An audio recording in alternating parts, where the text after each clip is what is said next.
नमस्कार बंधुरा केमन आछो सबाई सकलके आमादेर चैनेले स्वागत। आज दिनटा छिलो 9 फेब्रुआरी 2025। दिनटा आमादेर काछे खूबই একটা स्पेशल दिन। छोटोबेला থেকেই আমরা এই দিনটাকে নিজেদের মন মতো করে সেলিব্রেট করতাম, কারণ আজ আমার মা বাবার অ্যানিভার্সারি। যখন আমরা ছোট ছিলাম আমার মা বাবা স্কুলে যাওয়ার জন্য আমাদের 10 টাকা করে দিত, মানে টিফিন টাইমে খাওয়ার জন্য 10 টাকা করে পেতাম। আমি, আমার দিদি, আমার বোন তখন সেই 10 টাকা করে সেভিংস করতাম এবং সেই সেভিংয়ের টাকাটা দিয়ে আমরা আজকের দিনটা সেলিব্রেট করতাম, খুবই ছোট করে কিন্তু নিজেদের মন মতো করে। আমার বিয়ের আগের বছর পর্যন্ত দিনটাকে আমরা সেলিব্রেট করেছিলাম, কিন্তু আমার বিয়ের পরে আর এই দিনটা সেলিব্রেট করা হয়নি। প্রতি বছরই ভাবতাম যে আবার কবে আগের বারের মতো এই দিনটাকে সেলিব্রেট করব। সত্যি কথা বলতে খুবই কষ্ট হতো, কিন্তু এই বছর আমরা সেলিব্রেট করছি। আমরা বলতে আমি, আমার বর, আমার দিদি, জামাইবাবু, মানে আমাদের ফ্যামিলির সবাই মিলে আজকের দিনটা সেলিব্রেট করছি সেই আগের মতোই, ছোট করে কিন্তু নিজেদের মন মতোভাবে। আর দেরি না করে আমি আর আমার দিদি বেরিয়ে পড়লাম বাজারে যাওয়ার উদ্দেশ্যে। এদিকে আমি আমার দিদিকে দিয়েছিলাম তালা মারার জন্য, যেহেতু তালাটা খুব বড়, এর জন্য আমার দিদি তালা মারতে পারছিল না। তো ফাইনালি তালা মারা হয়ে গেছে এবং আমরাও বাড়ি থেকে বেরিয়ে গেছি। সবাই ভিডিওটা প্রথম থেকে শেষ পর্যন্ত দেখবা, আশা করি সবারই খুব ভালো লাগবে। আর এদিকে রাস্তায় দাঁড়িয়েছিল আমাদের দীপঙ্করদা। আসলে আমাদের বেরোতে অনেকটা লেট হয়ে যাচ্ছিল, যার জন্য রাস্তায় এসে বাজার করে নিয়ে দাঁড়িয়েছিল। আর আমরা এমনি বাজারে যাচ্ছিলাম কিছু গ্রসারির কিছু জিনিসপাতি কিনতে। দেখতে দেখতে আমরা চলে এসেছিলাম আমাদের মুড়াগাছা বাজারে, যেখান থেকে আমরা প্রায়ই বাজার করে খাই। ফাইনালি আমি একটা গ্রসারির দোকানে চলে গিয়েছিলাম, আর ওখানে গিয়ে আমি আমার দিদির কাছে শুনছিলাম যে আমি কী নেব। ওর কথা মতো সব জিনিসই আমার নেওয়া হয়ে গিয়েছিল। নিয়ে আমি আমার বাড়িতে চলে এসেছিলাম। এখানে এসে ড্রেস চেঞ্জ করে আমি বেরিয়ে পড়েছিলাম আমার বাবার বাড়ি যাওয়ার উদ্দেশ্যে। এখান থেকে হেঁটে হেঁটেই যাওয়া যায়। যাচ্ছিলাম আর দুই বোনে বলাবলি করছিলাম যে কে কোন কাজটা করবে, যে যেইটা ভালো রান্না করে সে সেইটা রাঁধবে। তো আমি আর দিদি ওইটাই বাছাবাছি করছিলাম যে ও কী কী রাঁধবে আর আমি কী কী রাঁধবো। আর ওদিকে দীপঙ্করদা নিজের মতো সাইকেল চালিয়ে চলে যাচ্ছিল। আমি আবার যাওয়ার পথে রাস্তায় আমাদের তাতানকে সাথে করে নিয়ে যাচ্ছিলাম। তাতানদের বাড়ি আজ পুজো ছিল, ওকে তিলক কাটায় দেখো ওকে কতটা সুন্দর লাগছে দেখতে। আর এদিকে এসে শুনি যে আমি যেই চকলেটটা এনেছিলাম তোমাদের দাদা ভাইয়ের জন্য বাজার থেকে, সেই চকলেটটা আমাদের দীপঙ্করদা খেয়ে নিয়েছে।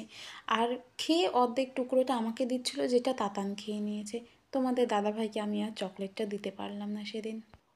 খেয়ে নিয়েছে, এখন তো আর কিছু করা যাবে না। দিদি এদিকে সব বাজার খুলতে লাগলো, মানে দেখছিল যে কি কি বাজার করা হয়েছে কি কি হয়নি।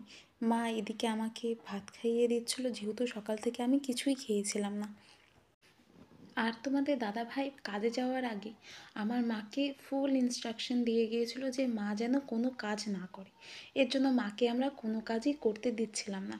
আমি এদিকে উনুনে রান্নাবো, এর জন্য সব জিনিসপাতি, মানে রান্নার যাবতীয় জিনিস নিয়ে আমি বাইরে চলে এসেছিলাম। এসে রান্নাও শুরু করে দিয়েছিলাম, যেহেতু অনেক দেরি হয়ে যাচ্ছে আর আমার বাবাও কাজ থেকে চলে আসবে। এর জন্য আমি একটু তাড়াতাড়ি এই রান্নাটা করছিলাম।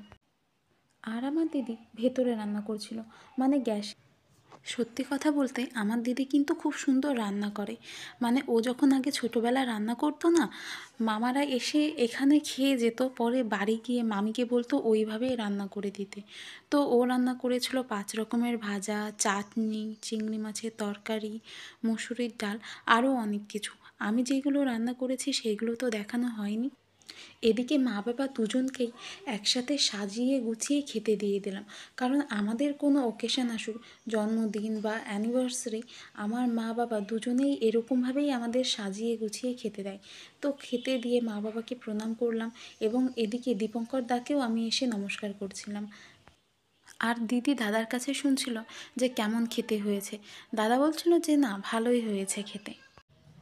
এদিকে মা বাবাও খাওয়া শুরু করে দিয়েছে, আর ওদিকে দেখি তোমাদের দাদাভাইও আজকে কাজ সেরে তাড়াতাড়ি বাড়ি চলে এসেছে। আর আমার মা বারবার বলছিল যে ওকে খেতে দিয়ে দে, ওর বোধহয় খিদে পেয়েছে। আর এদিকে আমার দিদি শঙ্কৃপাকে বকছিল, কারণ ও আমাদের কাছে বলেছিল যে ওর আসতে দেরি হবে, আর এদিকে তাড়াতাড়ি চলে এসেছে। এর জন্য আমার দিদি বলছিল যে কী রে ভাই, তুই আমাদের মিথ্যে কথা কেন বললি। আর এদিকে আমার মা বাবা আজকে কত খুশি, সত্যি এত খুশি দেখে নিজেদেরও খুব ভালো লাগছিল যে কত বছর পরে আজকে আমাদের মা বাবাকে এতটা খুশি দেখেছি। আর আমার মা যেই শাড়িটা পরে আছে, এই শাড়িটা আমার বাবা মাকে বিবাহবার্ষিকী গিফট দিয়েছে। প্রতি বছরই আমার বাবা আমার মাকে কোনো দিন কিছু দিক আর না দিক, অ্যানিভার্সারির সময় আসলে একটা শাড়ি দেবেই।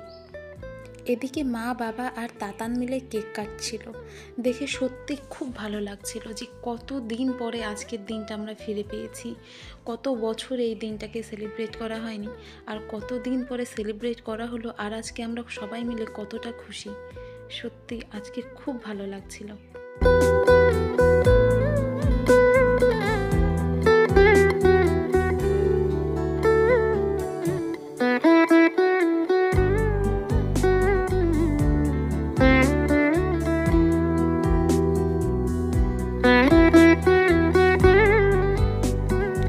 তারপর আমার বাবা ওকে একটু কেক খাইয়ে দিল। ভিডিওটা কেমন লাগলো আমাকে কমেন্ট করবা, আর সকলে ভগবানের কাছে প্রে করবা যাতে আমার মা বাবা একসাথে সারা জীবন এরকমই হাসি খুশিভাবে থাকে।